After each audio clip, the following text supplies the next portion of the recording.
আসসালামু আলাইকুম সম্মানিত ভাই ও বন্ধুরা, আজকে আমরা আপনাদেরকে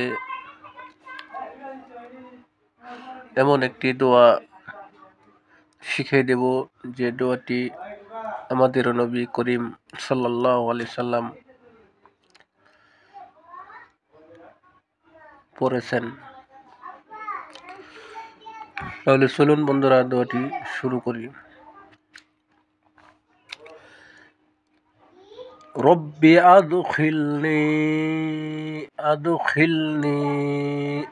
নুন ইয়াজিরনি একালিপ টান হবে, জেরের বাম পাশে জজমলাইয়া। রব্বি আদখিলনি মুদখালা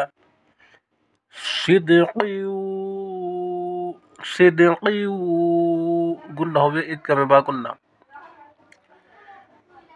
নুন সাকিন ও তানবিনের পরে যদি ঈদগামে বা গুন্নার চার হরফের যে কোনো হরফ আসলে ওই ঈদগামে বা গুন্নার হরফে তার দিয়া গুন্নার সহিত পড়িতে হয়।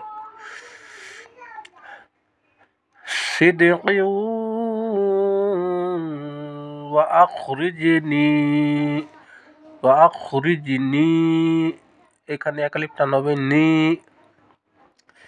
জেরের বাম পাশে রজমলাইয়া মাদের হরফ হইলে একালিপ টানিয়া পড়িতে হয়।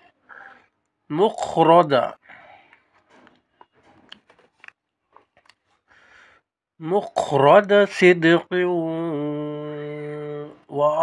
ওয়াজআল মুখরাজা সিদকিউ গুন্না, ঈদগাম বা গুন্না হবে। ওয়াজআললি এখানে একালিপ টান হবে লি। জেরের বাম পাশে জজমলা ইয়া লাম ইয়াজির লি একালিপ টান হবে। মিল্লাদুনকা গুন্না হবে, ইকফা গুন্না।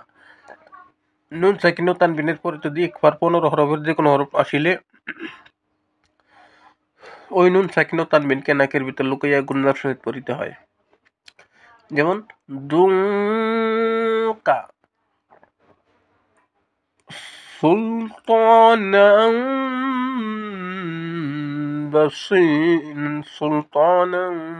নাসীরা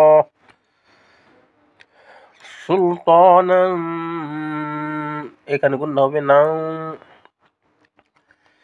নুন সাকিন ও তানবিনের পরে যদি ঈদগামে বা গুন্নার চার হরফের যে কোনো হরফ আসিলে ওই নুন সাকিন ও তানবিনকে ওই ঈদগামে বা গুন্নার হরফের চার দিয়া গুন্নার সহিত মিলিয়ে পড়িতে হয়। যেমন সুলতানান নাসীরা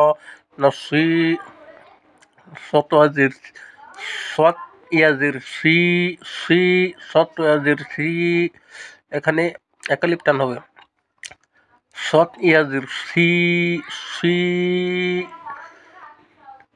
জেরের বাম পাশে জজমলাইয়া মাদের হরফ হইলে একালিপ নিয়ে পড়িতে হয়। নাসীর এখানে র একালিপ টান হবে। তাহলে আমরা পড়ব রব্বি আদখিলনি মুদখালা সিদকিউ ওয়া আখরিজনি মুখরাজা সিদকিউ ওয়াজআলনি মিন লাদুনকা সুলতানান নাসীরা। সাদাকাল্লাহুল আযীম।